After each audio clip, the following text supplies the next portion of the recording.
कि बीजेपी का हर आंकड़ा फर्जी है।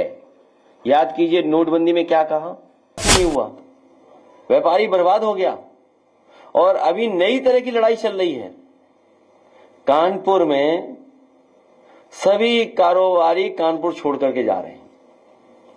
सोचिए कारोबार अगर चला गया तो है फर्जी। और हमारा पत्रकार साथी सही बोल रहा है, हम इसको धन्यवाद देते हैं। कुछ ट्रेनें खाली आ रही हैं, सुनने में आया गोरखपुर वाली खाली ट्रेन गई है पूरी। और नहीं मानते अभी वीडियो दिखा सकता हूं मैं आपको। नहीं वो छोड़िए, हम उन पर चर्चा नहीं करना चाहते, लेकिन ये बात मोटी मोटी मान लीजिए कि बीजेपी का हर आंकड़ा फर्जी है। याद कीजिए नोटबंदी में क्या कहा, भ्रष्टाचार कम हो जाएगा, काला धन खत्म हो जाएगा।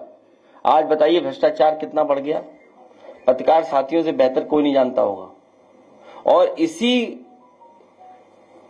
नोटबंदी के बाद जीएसटी आ गया।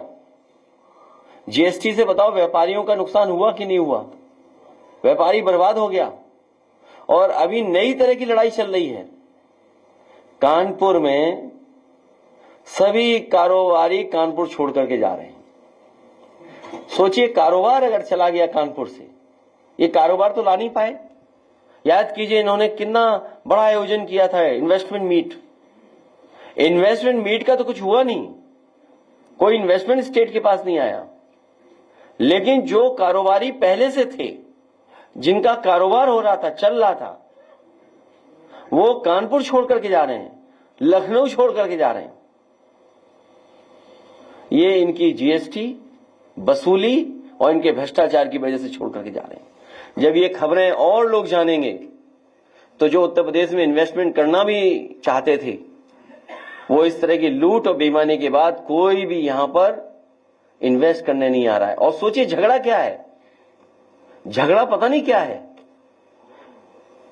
अभी गोरखपुर में एक उद्योगपति जो भारतीय जनता पार्टी के समर्थक थे बहुत, उनका छापा पड़ा, 600 करोड़ की टैक्स चोरी का सवाल उठाए।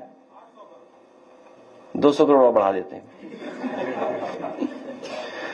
इसी तरह कानपुर वाले जानते होंगे, भारतीय जनता पार्टी के बहुत बड़े समर्थक,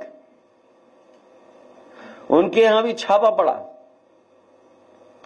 तो ये बात मैं इसलिए कह रहा हूं कि भारतीय जनता पार्टी के लोग भी अब जान गए हैं कि भारतीय जनता पार्टी उनकी भी सगी नहीं बची है। भाजपा नेता को पुलिस ने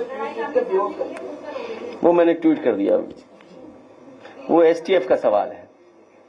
सर, नई दिल्ली में भाजपा के विधानसभा प्रत्याशी हैं प्रवेश वर्मा, झूठे बांटना मतदाताओं से। मैं कुछ नहीं कहूंगा उस पर। लखीमपुर में है 6 मंत्रियों के साथ बीजेपी के, बाकी क्यों छोड़ गए, इन्हें भी ले जाओ। अभी मंत्रियों ने जब काम किया हो, आप बताइए जिस विभाग में सबसे ज्यादा भ्रष्टाचार है, गांव गांव या किसान बैठे होंगे, घर घर जल वाला, बताओ उस अधिकारी को प्रधानमंत्री सम्मानित कर रहे हैं। आप हमसे बेहतर समझते होंगे पत्रकार साथी यहां बैठे हुए लोग। मंत्री नहीं बन पाया एक, जिस व्यक्ति को मंत्री बनना था नहीं मंत्री बना पाए, दूसरे को मंत्री बनाया गया। और जिस अधिकारी पे सबसे ज्यादा सवाल उठते हैं, उंगली उठते हैं, उसे बताओ प्रधानमंत्री का अवार्ड मिल रहा है। सोचिए आप।